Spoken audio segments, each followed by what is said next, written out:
साथ रहते हैं, सबको कहते हैं कि हम सबके बिजनेस साथ है, चूल्हे चौके साथ है। ईमानदारी से अपनी छाती पर हाथ रख कर सोचना, क्या तुम अलग से अपना धन संग्रह नहीं कर रहे हो?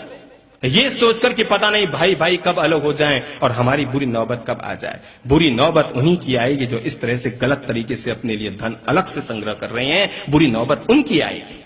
अरे भाई भाई हो, और भाई भाई भी अगर दीवार रखे, भाई भाई भी दूरियां रखे, भाई भाई भी एक दूसरे के प्रति मानसिक संकुचितता रखे। कहने पे कहते हो चारों के धंधे साथ है, पर ईमानदारी है जिसके हाथ जितना लग रहा है वो साफ कर रहा है और अपने अलग से अपने पत्नी के बीहर में या अपनी अलमारी में कहीं न कहीं जमा कर रहा है।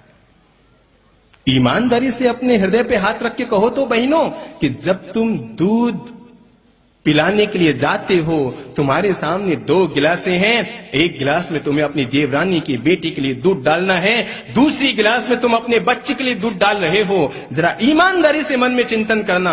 यही सोच होती है जो परिवार को तोड़ती है कि व्यक्ति जब अपने बच्चे के लिए गिलास में दूध डालता है तो कोशिश करता है कि मलाई मलाई इसमें डाल दूं और पीछे वाला दूध अपनी देवरानी के बच्चे के लिए डाल दूं।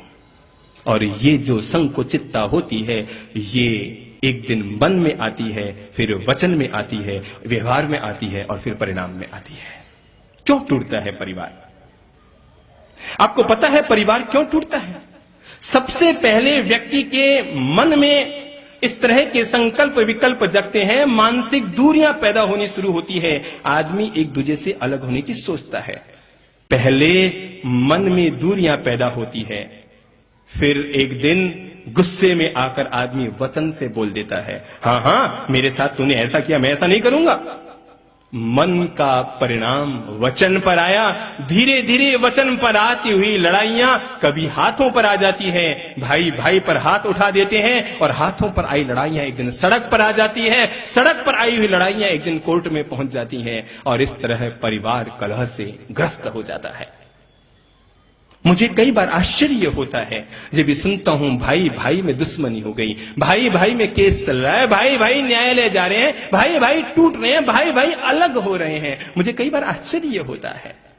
आप लोग देख रहे हैं, हम जो 2 मंच पर बैठे हैं ना संत, ये एक ही मां की कोख से जन्मे हैं। और आपको बताऊं, इस दुनिया में प्रेम किसे कहते हैं, एक दूसरे के प्रति मान और सम्मान किसे कहते हैं, एक दूसरे के प्रति सैक्रिफाइस किसे कहते हैं, अगर ये समझना हो तो कोई हमारी जिंदगी से समझे।